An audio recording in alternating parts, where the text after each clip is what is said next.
Agro, agro. Daizen est un pigeon. Agro, agro.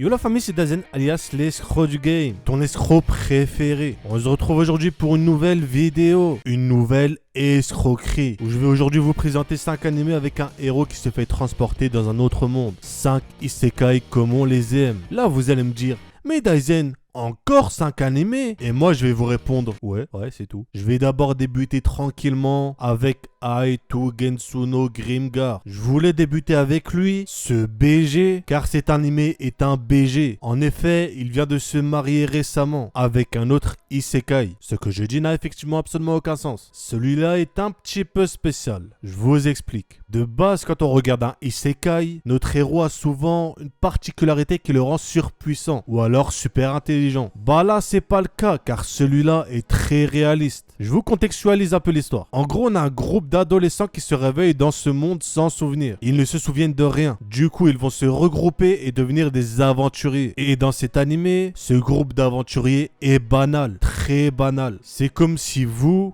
étiez transporté dans ce monde. Je dis vous et pas moi car vous savez que si Daizen était transporté dans un isekai, il serait bien entendu une grenouille surpuissante. Et du coup, suivre ce petit groupe évoluer est super intéressant car c'est tellement réaliste que tu ne peux pas savoir à quoi t'attendre. En gros, t'es un noob, t'es un Peachy level 1 sur Dofus. Au niveau de l'animation, elle est très spéciale mais magnifique, avec un style très original. L'animé est juste sublime. Il n'est pas super connu et je trouve ça dommage car j'aime les sushis. Continuons avec un que j'ai kiffé contre toute attente. Je pensais qu'il était éclaté au sol, mais je l'ai saigné. Daizen l'a saigné. Il a signé. Je parle de Gate. Dans celui-là, on est dans un monde lambda, où un portail vers un autre monde va apparaître de nulle part. Donc le gouvernement japonais va envoyer des militaires de l'autre côté, afin d'éviter une attaque et de découvrir un peu cette zone. L'une des personnes envoyées est notre protagoniste qui est sous-lieutenant. Ce qui, je précise, a du flow. Je dirais même du flba.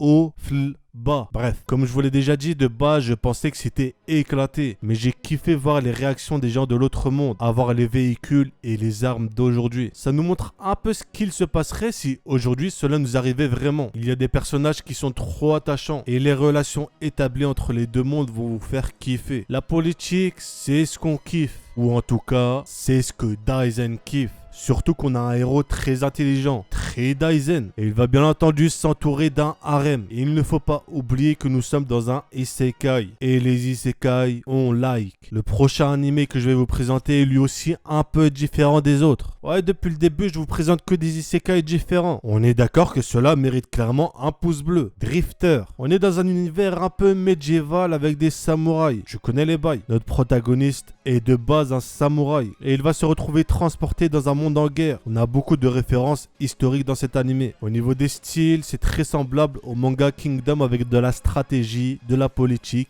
et des combats. Tout ça. Le protagoniste a beaucoup de charisme. Et si vous aimez ce genre d'univers, c'est impossible que vous n'aimiez pas. Impossibilito. Par contre, il y a beaucoup de sang et de gore. Donc mon petit BG, si tu veux voir cet animé, il ne faut pas être un petit bébé. Parlons maintenant de Log Horizon. Un animé où le héros est un binoclard à lunettes. Un intello. Ce gars de premier rang qui rappelait à ton prof qu'il avait oublié de donner des devoirs. Mais ne vous fiez pas à son apparence car notre personne n'a en réalité rien à voir avec ça. Niveau synopsis, c'est littéralement du SAO. Des joueurs d'un jeu, car oui, les joueurs sont des joueurs d'un jeu, se retrouvent coincés dans un jeu, puisqu'ils sont joueurs d'un jeu. Donc notre protagoniste va essayer de comprendre le pourquoi du comment c'est arrivé. Il va ensuite créer une équipe. Bref, t'as capté le bail. Contrairement à d'autres animés où le protagoniste est souvent surpuissant, là notre personnage est un très grand stratège. Aspect qu'on a peu l'habitude de voir dans ces animés. Il va se créer un groupe, tout ça.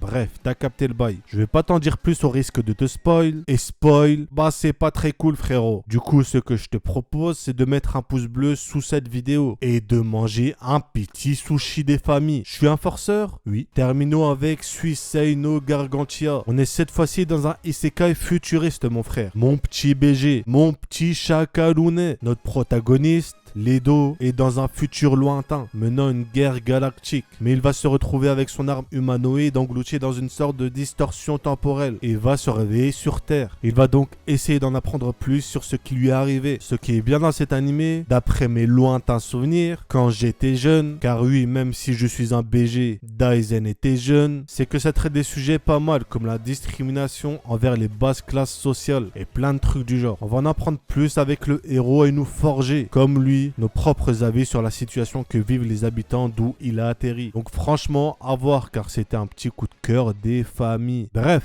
on arrive donc à la fin de la vidéo. Si t'as aimé, pouce bleu, c'est un ordre. Si c'est pas le cas, pouce bleu quand même, c'est un ordre aussi. Si tu fais partie de l'élite, mets un commentaire, j'aime les sushis, car moi j'aime les sushis. Et n'oubliez surtout pas, Dazen est un escroc. C'était Dazen, sur ce, je vous dis à la prochaine.